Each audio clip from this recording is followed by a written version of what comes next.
दोस्तों पूरे मार्च महीने में और उसके बाद में अप्रैल महीने में लगाकर और थोड़े दिनों में जबरदस्त नई रिकॉर्ड तोड़ प्रॉफिट देने वाली दो ऐसी सब्जी वर्गीय फसलों के बारे में आज इस वीडियो में हम बात करने वाले हैं, जिनकी बुआई किसान भाई बताए गए समय तक करते हैं। तो आने वाले 2-3 महीने में ये दोनों सब्जियां हमें जबरदस्त मंडी भाव देकर जा सकती हैं।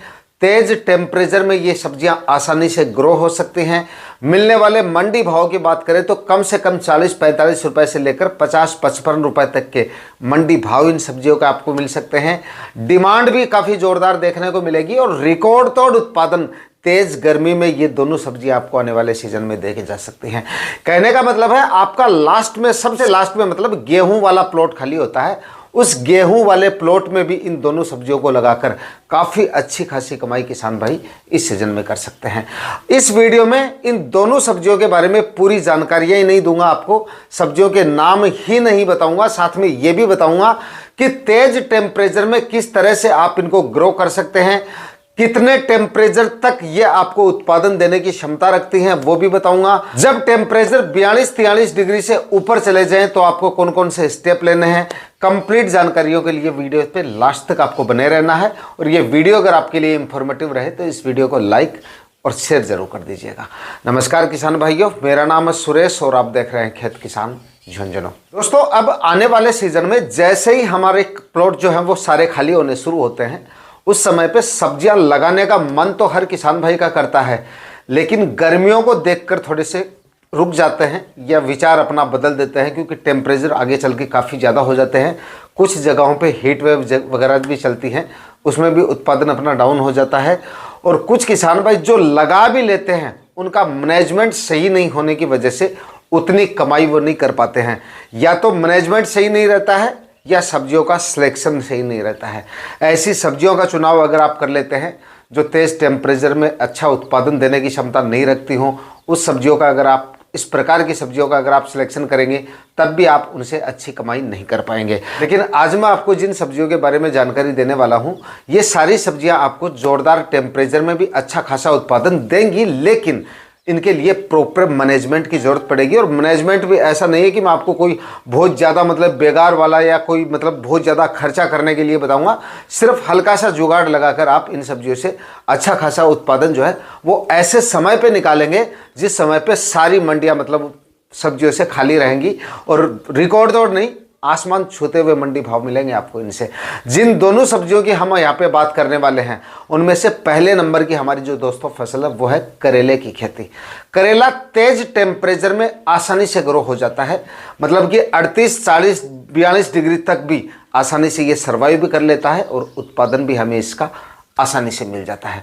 अब टेम्परेचर बढ़ते हैं तो क्या होता है इसके बारे में थोड़ा सा हम आगे बात करेंगे, लेकिन सबसे पहले बात करेंगे अब अगर हम करेला लगाते हैं तो इससे कितने मंडी भाव, कितना उत्पादन और कितनी कमाई की जा सकती है। तो दोस्तों इस समय पे हम जो करेला लगाते हैं वो हमारा करीब 1.5-2 महीने बाद में तैयार होता है, यानी कि करीब 50-55 दिन में वो करेला तैयार हो जाएगा। और उस समय पे भाव जो है मंडियों में वो तो हमें काफ़ी ज़ोरदार मिल जाते हैं। करीब आप ये मानिए कम से कम भी लेके चले ना तो 35-40 रुपये उन मंडियों में जहाँ पे बहुत ज़्यादा करेले की खेती होती है और सप्लाई काफ़ी ज़्यादा रहती है। बाकी मंडियों में इसके 40-45 या 50 रुपये तक के मंडी भाव भी उस समय पे हमें आसानी से मिल जाते हैं। रही बात उत्पादन की, तो देखिए करेले से वैसे तो हम करीब 150-200 क्विंटल तक या कई बार 250 क्विंटल तक भी उत्पादन हम निकाल सकते हैं। लेकिन जो गर्मियों में अब हम जो करेला लगाते हैं उसका उत्पादन थोड़ा कम बैठता है, क्योंकि टेम्परेचर जब काफ़ी ज़्यादा हो जाते हैं, लू वगैरह चलती है, तो ऐसे में फ्रूट सेट थोड़े कम हो पाते हैं। यानी कि जब 42 डिग्री या इससे ऊपर टेम्परेचर चले जाते हैं ना, उत्पादन कम क्यों बैठता है या क्या होता है जब टेम्परेचर काफ़ी ज़्यादा बढ़ जाते हैं। तो 42 डिग्री से ऊपर टेम्परेचर चले जाएंगे और उस समय पे फसल हमारी उत्पादन के लायक रहती है, तो उस समय पे मादा फूल कम आते हैं, नर फूलों की संख्या ज़्यादा रहती है और मादा फूल कम आएंगे, फ्रूट सेट भी थोड़े कम होते हैं। और जब 43 डिग्री से ऊपर टेम्परेचर चले जाते हैं तो उस समय पे फ्रूट सेट काफ़ी कम रहते हैं और जो आपका उत्पादन है वो करीब 20-30% तक डाउन हो जाता है उस समय पे। तो ऐसे में हमें कुछ मैनेजमेंट उस समय पे करना होता है, फिर भी उत्पादन थोड़ा डाउन रहेगा। तो हम करीब 70-80 क्विंटल उत्पादन उस समय पे आराम से निकाल सकते हैं। अगर 60 से 70 क्विंटल उत्पादन भी हम पकड़ के चलें और 30 रुपए के मंडी भाव भी पकड़ के चलें तो भी गर्मियों में खाली पड़े खेत से हम लाखों रुपए आराम से निकाल सकते हैं। और लाख रुपए नहीं भी निकालते हैं तो 70-80 हज़ार रुपए का प्रॉफिट तो हमें आसानी से निकल जाता है। बाकी करेले से 2 से 3 लाख रुपए का प्रॉफिट भी निकाला जा सकता है बाकी सीजन में इसकी खेती करके, लेकिन गर्मियों में उत्पादन थोड़ा कम बैठता है। और जहां पर टेम्परेचर कंट्रोल में रहते हैं, 42-43 डिग्री से नीचे ही रहते हैं, मतलब 42 डिग्री के आसपास रहते हैं, 40-41 डिग्री रहते हैं, तो वहां पर आप आराम से इसका उत्पादन मतलब 100 क्विंटल के आसपास निकाल के और 25-30 रुपए के भाव अगर आपको मिल जाते हैं, 30-35 रुपए के भाव मिल जाते हैं तो 2 लाख रुपए के आसपास ये प्रॉफिट हमें आसानी से देके जा सकता है। भाव मिलना कोई बड़ी बात नहीं है उस समय पे, मतलब कुछ एक मंडियों को छोड़ दिया जाए तो ज़्यादातर मंडियों में इसके एवरेज मंडी भाव भी 30-35 के उस समय पे हमें आराम से मिल जाते हैं। तो प्रॉफिट मतलब कुछ एक एरिया में इसका कम रह सकता है जहाँ पे लू वगैरह ज़्यादा चलती है, तो वहाँ पर किसान भाई क्या कर सकते हैं, मतलब आपने करेला लगा दिया और टेम्परेचर 42-43 डिग्री के आसपास आ गए और उसी समय पे फ्लोरिंग चालू है, तो क्या किया जाए इसके लिए। तो वहाँ पर देखिए, एक तो इस समय पे आप करेला लगा रहे हैं तो प्लास्टिक मल्च लगाना बिल्कुल नहीं भूलना आपको। प्लास्टिक मल्च लगाएंगे तो जो ज़मीन का टेम्परेचर है वो 2-3 डिग्री अपने आप कम हो जाता है।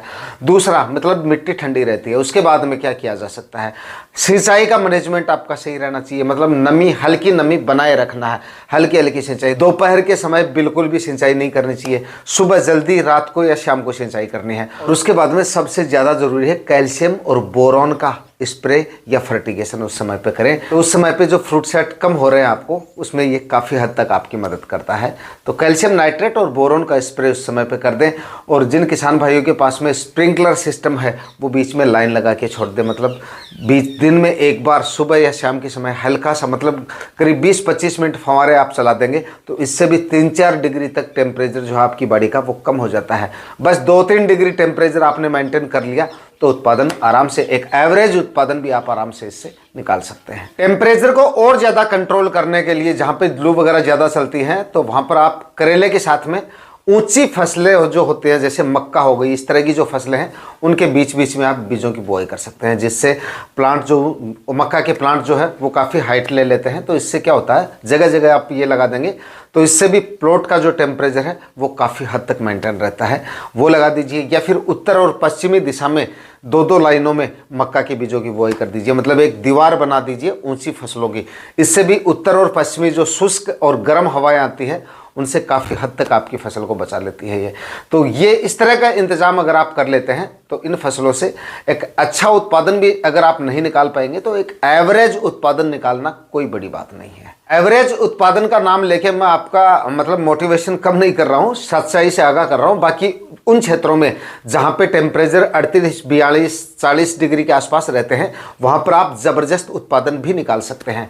हम एवरेज उत्पादन की उन क्षेत्रों में बात कर रहे हैं जहाँ पर 42 डिग्री से ऊपर टेम्परेचर चले जाते हैं, लू वगैरह काफ़ी ज़्यादा चलती है, जहाँ पे वहाँ पर थोड़ा सा उत्पादन प्रभावित होता है। इसका ये जानकारी भी आपके पास होनी ज़रूरी है, तभी आप सही मतलब फैसला, डिसीजन ले पाएंगे कि करेला आपको लगाना चाहिए या नहीं लगानी चाहिए। ये सारी बेल वाली सब्जियां हैं या फिर किसी भी तरह की सब्जियां इस समय पे अगर आप लगाते हैं तो जब लू वगैरह चलती हैं, टेम्परेचर काफ़ी ज़्यादा रहते हैं, वहाँ पर इन सब्जियों का उत्पादन जो है वो प्रभावित होना लाजमी है। तो उन क्षेत्रों में जहाँ पे टेम्परेचर 40 डिग्री के आसपास बने रहते हैं वहाँ पर इन सब्जियों से बेहतर या ज़बरदस्त उत्पादन आप आराम से निकाल सकते हैं और ज़बरदस्त कमाई भी कर सकते हैं। अब बात करेंगे दोस्तों सेकंड सब्जी फसल के बारे में, और वो है लौकी की खेती। इस समय पे लौकी किसान भाई बेझिझक लगा सकते हैं और अच्छी कमाई लौकी की फसल से कर सकते हैं। बस थोड़ा सा सही समय नोट कर लीजिएगा। उसके बाद में आने वाले सीजन में कम से कम 40-50 रुपए केजी लौकी जाने वाली है, क्योंकि लास्ट ईयर भी किसान भाइयों को इस समय पे ने मतलब वीडियो के माध्यम से बताया था, और जिन किसान भाइयों ने लौकी लगाई थी मई, जून, जुलाई तक 40, 50, 45 रुपए तक इसके मंडी भाव देखने को मिले थे किसान भाइयों को। और लास्ट ईयर की आप वीडियो भी देख सकते हैं मंडी भाव की किसान भाइयों की, काफ़ी ज़बरदस्त रेट किसान भाइयों को मिले थे। और लौकी एक ऐसी फसल है, अगर 20 रुपये, 18-20 रुपये भी जाती रहे ना पूरी सीजन, लाखों देके जा सकती है आपको सिर्फ एक सीज़न में, क्योंकि इसका उत्पादन आपको पता है कितना ज़्यादा निकलता है, बढ़िया उत्पादन निकलता है और बढ़िया प्रॉफिट ये आपको आने वाले सीजन में देके जा सकती है। दोनों विकल्प हैं आपके पास में, मतलब कि लौकी को आप इस समय पे बरसात के लिए भी लगा सकते हैं और गर्मियों के लिए भी। गर्मियों के लिए ज़्यादातर वैसे अब आप जो फसलें लगाएंगे या फिर 10 दिन या 15 दिन बाद लगाएंगे, उनका उत्पादन आपको बरसात के सीज़न में मिलेगा। मतलब कि जून के बाद में आपको जो है वो उत्पादन जो है वो ठीक से या ढंग से मिलना शुरू होता है और उस समय तक मानसून जो है वो शुरू हो जाता है। यानी कि 10-12 जून तक जो है वो हीट वेव लगभग जगहों से जो है वो बंद हो जाती हैं, ख़त्म हो जाती हैं। एक बार मानसून शुरू हो जाता है तो लू का प्रकोप या हीट वेव का जो प्रकोप है मतलब वो काफ़ी कम हो जाता है और उसके बाद में आपकी जो सब्जियां हैं उनका उत्पादन प्रभावित नहीं होता है। सबसे ज़्यादा उत्पादन प्रभावित उसी समय पे होता है जब हीट वेव बहुत ज़्यादा चलती हैं। ऐसे में फ्रूट सेट कम होते हैं और मादा फूल जो है वो कम निकलते हैं इस वजह से। तो उस समय तक आपको जो उत्पादन है वो इनका मिलना शुरू होता है। वैसे उत्पादन पहले ही मिलना शुरू हो जाता है, लेकिन 10-12 जून तक बढ़िया उत्पादन देना शुरू कर देती हैं ये फसलें और उस समय पे रिकॉर्ड तोड़ भाव आपको इसका मिलता है। इसको आप थोड़ा लेट भी लगा सकते हैं, मतलब अप्रैल माह तक भी लगा सकते हैं और जब तक आपकी फसल उत्पादन के लायक होती है तब तक मानसून शुरू भी हो जाता है। तो चाहे तो आप इसको अभी लगा लीजिए या फिर थोड़ा लेट यानी कि 15-20 अप्रैल तक भी आप इसकी बुआई कर सकते हैं। बस थोड़ा सा सिंचाई पे कंट्रोल रखिएगा, प्लास्टिक मल्च लगा लीजिएगा और अगर आप मतलब लौकी में डिस्टेंस काफ़ी ज़्यादा रहता है तो प्लास्टिक मल्च नहीं लगा रहे तो घास फूस या पत्तों की जो ऑर्गेनिक मल्च होती है वो भी आप कर सकते हैं। वो भी काफ़ी अच्छा विकल्प है। इससे भी जड़ें ठंडी, मिट्टी ठंडी रहेगी और वाष्पीकरण भी पानी का कम होगा, सिंचाई की बचत भी होगी। नियमित नमी रखना जरूरी है किस समय पे, जब हीट वेव चल रही हो, टेम्परेचर 42 डिग्री से ऊपर जा रहे हों या 40 डिग्री से ऊपर जा रहे हैं, तब भी आपको नमी रखनी है। मतलब सिंचाई की कमी उस समय पे नहीं रहनी चाहिए और ओवर वाटरिंग तो बिल्कुल करनी ही नहीं है, चाहे कोई भी मौसम हो। एक चीज़ ज़रूर ध्यान रखना, अगर आप ये चाहते हैं कि इनका उत्पादन आपको जून माह में मिले, यानी कि जिस समय पे मैंने आपको बताया कि मानसून जब शुरू हो जाता है उस समय पे बढ़िया उत्पादन इससे मिलना जो है वो शुरू हो जाता है। आप ये चाहते हैं कि जून माह से आपको इनका उत्पादन शुरू हो और उसी समय पे सब्जियों की आवक भी मतलब शुरू होती है, मतलब इतनी ज़्यादा आवक भी नहीं रहती है और भाव भी उस समय पे जोरदार रहते हैं। तो उस समय पे अगर आप उत्पादन चाहते हैं तो इसके लिए दोनों ही फसलों को आपको थोड़ा सा लेट लगाना पड़ेगा और दोनों के लिए अगर आप मंडप तैयार कर लेंगे तो सोने पे सुहागा रहेगा। क्योंकि मंडप अगर आप तैयार करेंगे उस समय पे तो क्या होगा, इनमें मतलब बारिश वगैरह ज़्यादा होगी और उस समय पे मानसून आने के बाद में ह्यूमिडिटी भी धीरे धीरे बढ़ने लगेगी। तो इससे फसलों में आपकी जो वेल वाली सब्जियां हैं इनमें फुंद जनित रोगों का प्रकोप भी कम देखने को मिलेगा। फल की क्वालिटी ऐसी मिलेगी कि जहां पर बाकी किसान भाइयों को इन सब्जियों के 35-40 रुपए के मंडी भाव मिल रहे हैं, वहां पर आपको 45-50 रुपए के मंडी भाव मिलेंगे। मतलब कि मंडी भाव भी ज़्यादा मिलेंगे, फसलें आपकी हेल्दी और स्वस्थ भी रहेंगी, उत्पादन भी ज़्यादा रहेगा और फल की क्वालिटी भी ज़्यादा मिलेगी। तो इस समय पे अगर आप सब्जियां लगा रहे हैं बताए गए समय तक, तो मंडप लगा के इनकी बुआई अगर आप करते हैं तो बेहतर रिजल्ट आपको आने वाले सीजन में इन दोनों सब्जियों से मिल सकते हैं। लगाने को आप 15 अप्रैल तक लगा सकते हैं। बस थोड़ी सी इसमें क्या रहेगा, बेगार आपकी 15 दिन ज़्यादा रहेगी। क्यों रहेगी? क्योंकि जिस समय पे हम पहले बात कर चुके हैं कि हीट वेव जब ज़्यादा चलती हैं, 45 डिग्री के आसपास टेम्परेचर रहते हैं, तो फ्रूट सेट थोड़े कम हो पाते हैं और मादा फूलों की संख्या भी थोड़ी कम रहती है। इसलिए थोड़ी 15 दिन की हमारी जो बेगार है वो थोड़ी ज़्यादा रहती है। लेकिन उसके बाद में जैसे ही मानसून आता है और लू का प्रकोप धीरे धीरे कम होता है, यानी कि 10-15 जून के बाद में आपको उत्पादन जो है इनका जोरदार मिलना शुरू हो जाएगा और उस समय पे रिकॉर्ड तोड़ मंडी भाव जो है वो हमें इसके मिलने शुरू हो जाते हैं दोनों ही सब्जियों के। यानी कि 15 दिन की एक्स्ट्रा बेगार और मंडी भाव 2 से 3 गुना ज़्यादा, तो प्रॉफिट के चांसेस काफ़ी ज़्यादा हैं। बताए गए समय तक आप इन दोनों सब्जियों को लगा सकते हैं। कौन कौन किसान भाई इन दोनों सब्जियों को लगाना चाहते हैं, क्या विचार हैं आपके इन दोनों सब्जियों के बारे में, कमेंट सेक्शन में ज़रूर बताइएगा। मिर्ची का ज़बरदस्त वीडियो है ये, देखकर जरूर जाइएगा। मिलते हैं किसी और वीडियो में नए टॉपिक के साथ, तब तक के लिए जय जवान जय किसान।